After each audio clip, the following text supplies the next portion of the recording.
Quelqu'un qui est un réel imposteur, il veut pas que les gens sachent. Il ne va jamais venir faire preuve de vulnérabilité, venir te dire, ok, en fait, je struggle avec ça, ça, ça. Il va pas te le dire, il va jamais dire à la personne parce qu'il veut garder son image. Il est amoureux de son image, il est amoureux de ce que les gens pensent de lui.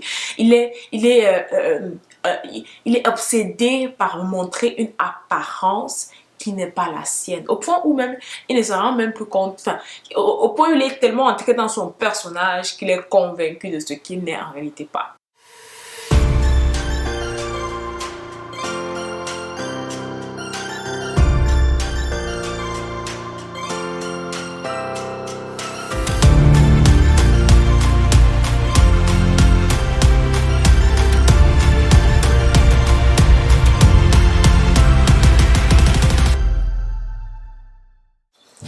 Bienvenue pour ceux qui sont ici pour la toute première fois, merci de vous abonner, de cliquer la cloche de notification, de me laisser un commentaire et de partager si cette vidéo vous a béni. Assurément, elle peut bénir quelqu'un d'autre.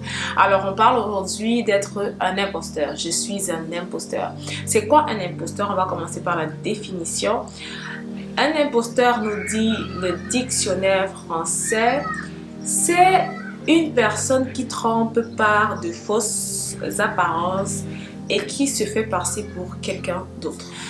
Si tu as regardé ma vidéo sur les blessures dues aux communautés chrétiennes, tu sais que je t'ai parlé de différentes catégories de personnes que tu vas retrouver à l'église. Et parfois, certaines personnes sont choquées parce qu'ils tombent sur des personnes qui paraissent être des imposteurs, des personnes qui ont une apparence qui ne coïncide pas avec la vie qu'ils mènent dans le secret, qui ne coïncide pas avec qui ils sont réellement. Mais aujourd'hui, je veux parler de deux types d'imposteurs, si je peux le dire comme ça. Je vais parler d'une personne qui a l'impression qu'elle est un imposteur ou une imposteuse. Est-ce que ça se dit? Laissez-moi en français ici. I am learning every day, ok? Donc, je vais parler des personnes qui ont l'impression qu'ils sont des imposteurs. C'est-à-dire que je vis une double vie, ils ont l'impression qu'ils vivent une double vie. Non, les gens ne savent pas. Non, j'ai l'impression d'être une femme, un homme spirituel, mais... Enfin, les gens ont l'impression que je suis une femme, un homme spirituel, mais je struggle avec ça, je struggle avec ça. Et je vais parler des gens qui sont véritablement des imposteurs. Qu'est-ce que je veux par là dire? On va lire quelques versets bibliques pour pouvoir comprendre un peu ma pensée. La Bible nous parle dans 2 Timothée 3:5 de ce qui va se passer dans les temps de la fin. On dit que dans le temps de la fin, il y aura beaucoup de choses qui vont se passer. La foi des gens vont se refroidir. Il y aura des personnes qui seront hautains, amis de l'argent, des personnes qui seront fausses en fait. Et il va dire, Timothée va... Enfin, Paul, je crois que c'est Paul qui écrit ça, et qui va dire dans 2 Timothée 3:5 qu'ils ont l'apparence de piété, mais ils renient tout ce qui en fait la force. Et il va dire à Timothée, Paul va dire à Timothée de s'éloigner de ces gens-là. Et nous voyons aussi dans 1 Jean 2, au verset 1 à 2, Jean qui va dire: mes petits enfants, je vous écris ces choses afin que vous ne péchiez point. Et si quelqu'un a péché, nous avons un avocat auprès du Père, Jésus-Christ le juste. Il est lui-même une victime expiatoire pour nos péchés, non seulement pour les nôtres, mais aussi pour ceux du monde entier. Alors, la Bible nous parle ici de 2 types de personnes. Elle nous parle des gens qui ont l'apparence de piété, mais qui renient ce qui en fait la force. Et c'est là que tu vas voir vraiment la différence entre quelqu'un qui se sent imposteur parce qu'il struggle avec un péché, parce qu'il struggle avec quelque chose duquel il veut se débarrasser, et entre quelqu'un qui est réellement un imposteur dans le sens où ce n'est pas quelqu'un qui struggle avec un péché, mais c'est quelqu'un qui sait qu'il a renié ce qui fait la force de la parole. Ça veut dire que la Bible dit tu ne mentiras pas. Il a dit, en tout cas, ça c'est votre point de vue là-bas. Moi je pense qu'il y a des situations où il faut mentir. Des gens qui dealent avec des forteresses de la pensée. Donc quoi, les forteresses de la pensée, désolé, ce sont des fortes convictions qui sont en réalité des mensonges. Donc des gens qui se sont dit, ça j'accepte ça, je prends ça pour la vérité, même si cela est en désaccord avec la parole de Dieu. Moi je vais prendre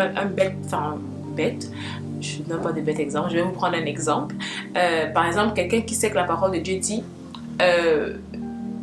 de même que Dieu vous pardonne, de même vous devez pardonner.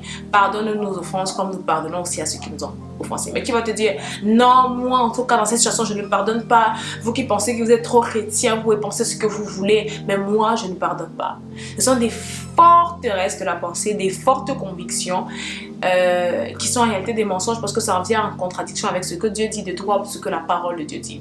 Donc dans ce cas-ci, comme je dis, il y a des personnes qui se sentent imposteurs parce qu'ils ont l'impression oh je viens à l'église, oh je prie, mais pourquoi je dis là encore avec ça? Est-ce que je ne suis pas un véritable chrétien? Et il y a d'autres qui sont des réels imposteurs, qui sont des faux frères, qui sont de faux pasteurs, qui en réalité, comme Paul va dire à Timothée, qui ont renié tout ce qui fait la force de la parole de Dieu, qui ont renié tout ce qui fait la force des Écritures. Ils ont renié ça. Donc, d'un côté, il y a quelqu'un qui accepte la parole, mais qui deal pour la mettre en...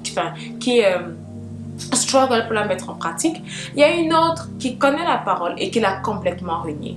Et je vais donc parler de ces deux types de personnes parce qu'on a ces deux types de personnes.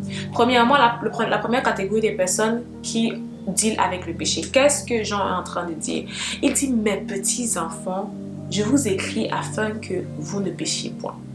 Mais si quelqu'un a péché, nous avons un avocat auprès du Père, Jésus-Christ. Lorsque tu as l'impression, ok, je suis à l'église, je fais des choses, je sers Dieu, j'ai l'impression de servir Dieu, mais je deal avec ça. Enfin, je struggle avec ça et ça. La première chose, c'est de savoir que Christ est mort à la croix pour tes péchés et que tu as un avocat auprès du Père qui est Jésus-Christ, qui est là pour intercéder et pour plaider ta cause. Donc, lorsque tu comprends ça, au lieu de laisser le péché envahir tes pensées, pendant 3, 4, 5 jours, la culpabilité t'envahit. Réponds-toi de manière sincère. Seigneur, je te demande pardon. Voilà, je me réponds, je veux me détourner de cette action. Parce qu'un réel imposteur ne veut pas se détourner de l'action. Mais quelqu'un qui a juste qui se sent juste un imposteur parce qu'il se dit, ah, je sais peut-être à l'église, mais pourquoi est-ce que je deal avec ça? Lui, il veut sortir de là. Il a le désir de dire, je veux sortir de cette situation. Il n'est pas en train de justifier son péché. Je crois que j'ai déjà fait une vidéo aussi. Refuse les excuses, mais crie à Dieu. Ça va dans ce même sens-là. Donc tu cries à Dieu, tu dis, Seigneur, je ne veux plus me retrouver. Ta parole déclare si. Par exemple, j'ai une parole que j'aime beaucoup utiliser. La Bible dit que celui que le Fils a rendu libre est réellement libre. Donc tu déclares ça, Seigneur, je suis libre. Je suis libre de la masturbation, je suis libre de l'impudicité, je suis libre de la fornication. Mais il y a aussi un autre niveau. C'est là que la Bible va dire dans Jacques 5,16, confessez donc vos péchés les uns aux autres. Il y a la dimension où tu pries dans le secret, il y a le moment où tu pries dans le secret entre toi et Dieu, tu demandes, tu te répands. Mais il y a aussi la dimension où tu cries à l'aide aux autres, en confessant tes péchés, en demandant qu'ils prient pour toi. La Bible dit, confessez vos péchés les uns pour les autres et priez les uns pour les autres. Donc, on ne prie pas seulement lorsque tu veux trouver un travail, on ne prie pas seulement lorsque tu veux avoir des enfants, mais tes frères et sœurs peuvent aussi prier avec toi lorsque tu deals avec un péché, lorsque tu struggles avec un péché. Donc, c'est ça qui va faire la différence entre une personne qui a le sentiment d'être un imposteur, j'espère vraiment que vous comprenez ce que je veux dire, et une personne qui est réellement un imposteur. Celui qui est réellement un imposteur ne veut jamais que personne ne sache que, en fait, il vit avec ce genre de choses. Il veut donner une apparence de piété, il veut se montrer comme non, moi je suis saint, moi. Et puis même, c'est une personne qui non seulement ne vit pas ce qu'il vit dans le péché, mais c'est quelqu'un qui avec les autres, qui les traite de dire comment vous pouvez faire ça, mais il sait qu'en fait, lui-même il vit ça dans le secret. Donc, quelqu'un qui est un réel imposteur, il ne veut pas que les gens sachent. Il ne va jamais venir faire preuve de vulnérabilité, venir te dire, ok, en fait, je struggle avec ça. Il ne va pas te le dire, il ne va jamais dire à personne parce qu'il veut garder son image. Il est amoureux de son image, il est amoureux de ce que les gens pensent de lui. Il est obsédé par montrer une apparence qui n'est pas la sienne, au point où même il ne se rend même plus compte, au point où il est tellement entré dans son personnage qu'il est convaincu de ce qu'il n'est en réalité pas. Alors que quelqu'un qui a juste ce sentiment, ah vraiment j'ai l'impression que je ne suis pas sérieuse dans ma vie avec Dieu, cette personne-là, moi je te dis dans cette situation, parle à des gens. Je ne dis pas de raconter ta vie à toute l'église parce que comme on l'a vu, il y a des gens qui ont eu des blessures à l'église, qui ont des blessures peut-être parce que tu t'es confié à quelqu'un, la personne allait te verser, waouh, comme on dit chez nous. Mais parle à des gens. Ça peut être ton pasteur, Ça peut être une amie proche qui est chrétienne, parce que moi je te conseillerais pas, si c'est que tu es chrétienne et que tu deals avec certains péchés, d'aller vers un païen pour pouvoir confesser tes péchés là-bas. You know, si c'est dans un témoignage, puis tu témoignes que j'avais struggle avec ça et puis Dieu m'a sorti de là, c'est autre chose. Mais si tu es encore dans le struggle, je te conseille de parler avec des personnes qui peuvent te donner des solutions qui vont avec la parole de Dieu, qui sont alignées avec la parole de Dieu. Maintenant, je me dis, Alicia, j'ai été trop blessée, moi j'ai du mal à faire confiance en cours chrétien, demande au Saint-Esprit de te conduire vers quelqu'un. You know, la Bible dit qu'il n'est pas bon que l'homme soit seul. Ça ne concerne pas seulement le mariage, mais il n'est pas bon que l'homme soit seul. Que l'homme avec grand âge, que l'être humain en réalité soit seul. Donc, ne reste pas confortable et te dis, moi, j'ai pas quelqu'un. Cher Saint-Esprit, convainc-moi où est-ce que je peux partir. Aujourd'hui, on a des coachs chrétiens. J'aime pas trop le terme, mais on a des personnes qui font des accompagnements. Moi, j'en connais.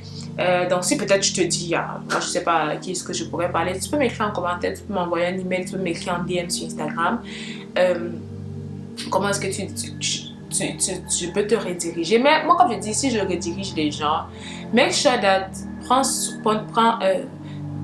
make sure, assure-toi que tu as prié également par rapport à ça. Pas pour venir dire, ça m'avait dirigé vers quelqu'un et puis la personne, portons nos responsabilités chacun sur nous, ok? Maintenant, je vais aussi faire une distinction entre le péché et les épreuves. Parce que tu peux avoir des épreuves en tant qu'enfant de Dieu. Job a eu des épreuves. On voit dans la Bible que certains hommes et certaines femmes, Joseph, il est passé par des épreuves. Daniel, il est passé par des épreuves. Les épreuves, c'est pas le péché. Tu peux passer par des épreuves, c'est difficile pour toi. C'est lourd, c'est difficile. Mais ça ne veut pas dire que tu es un imposteur. Pleurer par rapport à une épreuve, ça ne veut pas dire que tu es un imposteur. Ça ne veut pas dire que tu es fake. Ça veut dire que tu es un être humain. Ça te touche, ça te fait mal. On a vu l'exemple de Jésus-Christ lorsqu'il s'apprêtait à aller donner sa vie comme un sacrifice vivant. C'était difficile. Et il a imploré la grâce de Dieu. Il lui a même dit, Seigneur, est-ce que c'est possible d'éloigner de moi cette coupe? Mais il a dit, non, pas ma volonté, mais ta volonté. Donc, il y a une différence entre tu as un struggle avec le péché, tu passes par une épreuve et tu es réellement un incroyable. La meilleure manière pour que Dieu, je vous ai pris l'exemple dans la vidéo en ce qui concerne les blessures liées aux communautés chrétiennes, que nous sommes comme dans un hôpital. Mais un médecin, chaque fois que tu peux avoir un médecin, en tout cas moi c'est mon expérience, va te demander qu'est-ce que tu penses que tu as, comment est-ce que tu te sens. Donc pour pouvoir te guérir, il a besoin que tu sois sincère envers ce que tu ressens. Et pour que Dieu puisse te transformer, pour qu'il puisse te changer, il a besoin que tu sois également sincère. Seigneur, je traverse ça, j'ai un problème avec l'impunité, j'ai un problème avec la cigarette, j'ai un problème avec l'alcool, j'ai un problème avec, I don't know, whatever, j'ai un problème avec la pornographie, j'ai un problème avec le mensonge, j'ai un problème avec la procrastination, j'ai un problème avec la paresse, peu importe ce que c'est. Tu dois être sincère avec Dieu et tu dois également partager à tes frères et à tes soeurs, à tes leaders, à tes autorités, parce que c'est ça qui te permet aussi de rester humble et de ne pas être attaché à une image, à une apparence de piété. Donc, j'espère que cette vidéo t'a béni, que Dieu te bénisse abondamment. Voilà, je pense que je n'ai rien oublié. Que Dieu te bénisse abondamment. On se retrouve la semaine prochaine avec une nouvelle vidéo et bonne journée à toi.